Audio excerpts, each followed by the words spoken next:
Hello friends అందరికీ ఈరోజు multigrain ఆటాతో Java prepare చేస్తున్నానండి అనేసి ఇలా నేను ఎందుకు కుండలో చేస్తున్నా అంటే టేస్టీగా ఉంటుందనేసి అండి 2 కప్పులు వాటర్ తీసుకున్నాను 2 కప్పుల వాటర్కి నేను 3 స్పూన్లు మల్టీగ్రెయిన్ ఆటా తీసుకుంటున్నా అండి 2 కప్పుల వాటర్కి 3 స్పూన్లు మల్టీగ్రెయిన్ ఆటా బాగా చిక్కగా వస్తుంది టేస్టీగా ఉంటుందనేసి ఇలా 3 స్పూన్లు తీసుకున్న తర్వాత మనము ఇలా వాటర్ కొన్ని వేసుకొని ఇట్లా కలిపాలండి. ఎందుకలా అంటే ఉంటలు లేకున్నట్ల ఇలా కలిసేటట్ల బాగా అంత నీట్గా కలిపుకోవాలండి. ఉంటలు ఉంటే మరి వేడి వాటర్లోకి వేసినప్పుడు ఉంటలు ఉంటాయి. అందుకోసం అలా ఉండకూడదు అనేసి ఇలా కలుపుతున్నా అండి నేను.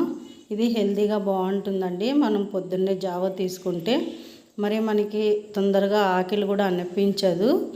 చాలా హెల్తీగా ఉంటుందండి. అన్ని చిరుధాన్యాలు ఉంటాయి కదా దీంట్లో, అందుకే ఇంకా తర్వాత ఇలా వాటరు ఇలా కలుపుకొని ఉంటలు లేకుండా కలుపుకోయిన తర్వాత మనము ఇలా వాటర్ వేడై ఇట్లా ఉడుకుతాయి కదండి.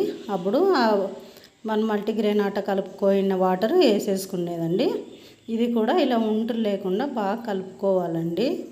ఒక 5 నిమిషాలన్నా ఉడికినిస్తే బాగా టేస్టీగా ఉంటుందండి. బాగా ఉడికి ఇది రోజు మనము తాగితే హెల్త్కి చాలా మంచిదండి. చాలా కొన్ని హెల్త్కి ఎంత మంచిదంటే చాలా బాగుంటుందండి.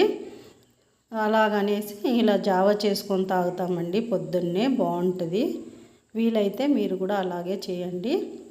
ఇలా బెల్లం ఎందుకు వేస్తున్నా అంటే మా ఇంట్లో పిల్లలు బెల్లమే తాగుతారండి, అందుకే బెల్లం వేసిన. మనకి వద్దు అనుకుంటే సాల్ట్ వేసి కూడా చేసుకోవచ్చండి, బాగుంటుంది.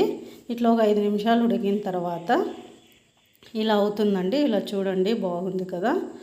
ఇలా చేసుకున్న తర్వాత మనము ఒక గ్లాస్లోకి సర్వ్ చేసుకోవాలండి.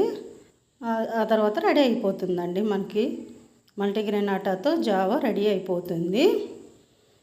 మీకు ఈ వీడియో నచ్చినట్టయితే లైక్, షేర్, సబ్స్క్రైబ్ అండి. ఇలాంటి ఎన్నో హెల్తీ వీడియోస్ ఇంకా మీ ముందుకి తీసుకొస్తానండి చాలా.